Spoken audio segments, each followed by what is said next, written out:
Hi అందరికీ నమస్కారం అండి. Welcome back to Sharath updates YouTube channel. Telangana రాష్ట్ర ప్రభుత్వం తెలంగాణ రాష్ట్ర ప్రజలకు అంటే పెన్షన్ లబ్ధిదారులకు ఒక మంచి న్యూస్ అయితే తెలిపింది.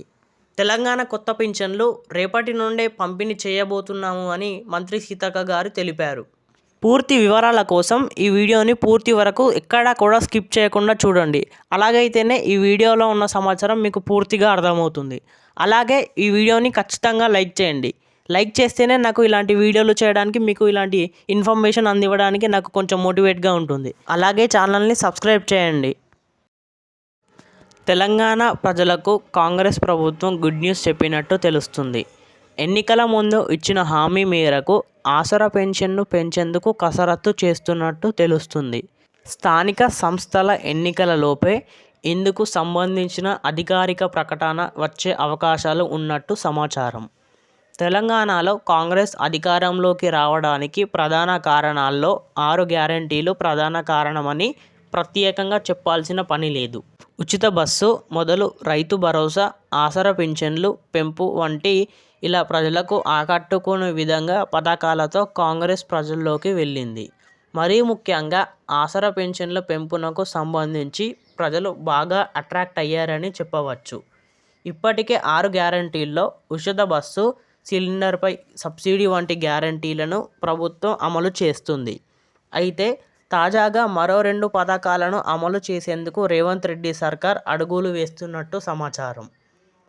ఆసరా పింఛన్ పెంపుతో పాటు రైతు భరోసాపై త్వరలోనే ప్రకటన వచ్చే అవకాశాలు ఉన్నట్టు తెలుస్తుంది. ఆసరా పింఛన్ పెంపుతో పాటు రైతు భరోసాపై త్వరలోనే ప్రకటన వచ్చే అవకాశాలు ఉన్నట్టు తెలుస్తుంది. కాంగ్రెస్ ప్రభుత్వం అధికారంలోకి వచ్చి ఏడాదిన్నర గడుస్తున్న నేపథ్యంలో ఇంకా చేయూత పెన్షన్ లేకపోవడంతో ప్రజల్లో కొంత అసంతృప్తి ఉన్నట్టు పార్టీ రంగాల్లో చర్చ సాగుతుంది. తాజాగా నిర్వహించిన కుల గణన సర్వేలో కూడా ఇదే విషయంపై స్పష్టమైనట్టు తెలుస్తుంది. ఎన్యూమరేటర్లను ప్రజలు పింఛన్ విషయమై ప్రస్తావించినట్టు ప్రభుత్వానికి ఫీడ్బ్యాక్ అందింది. దీంతో రానున్న స్థానిక ఎన్నికలలోపే ఈ అంశంపై కాంగ్రెస్కు ఇబ్బందిగా మారే అవకాశాలు ఉన్నట్టు భావిస్తుందని సమాచారం. ఇందులో భాగంగానే 2,000 ఉన్న పెన్షన్ను 4,000కు, దివ్యాంగులు తీసుకునే 4,000 ఉన్న పెన్షన్ను 6,000కు పెంచేందుకు ప్రభుత్వం కసరత్తులు చేస్తున్నట్టు తెలుస్తుంది.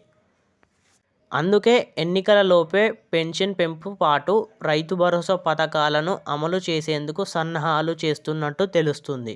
వృద్ధాప్య పెన్షన్తో పాటు బీడీ కార్మికులకు పింఛన్ పెంచడం, రైతు భరోసా అందించడంపై అటు మహిళలకు, ఇటు రైతులకు కూడా తమకు పాజిటివ్ రెస్పాన్స్ వస్తుందని కాంగ్రెస్ పెద్దలు లెక్కలు వేసుకుంటున్నారు. వచ్చే అసెంబ్లీ సమావేశాల తరువాత ఇందుకు సంబంధించిన అధికారిక ప్రకటన వచ్చే అవకాశాలు ఉన్నట్టు తెలుస్తుంది. ఇది ఇలా ఉంటే రైతు భరోసాకు సంబంధించినటువంటి అసెంబ్లీ సమావేశాల్లో కూడా ప్రత్యేకంగా చర్చించాలని ప్రభుత్వం భావిస్తుంది. ఇప్పటికే డిప్యూటీ సీఎం బట్టి విక్రమార్క నేతృత్వంలో మంత్రివర్గ ఉపసంఘం అన్ని జిల్లాల్లో పర్యటించి రైతులు, రైతు సంఘాలకు ప్రజల నుంచి అభిప్రాయాలను సేకరించిన విషయం తెలిసిందే.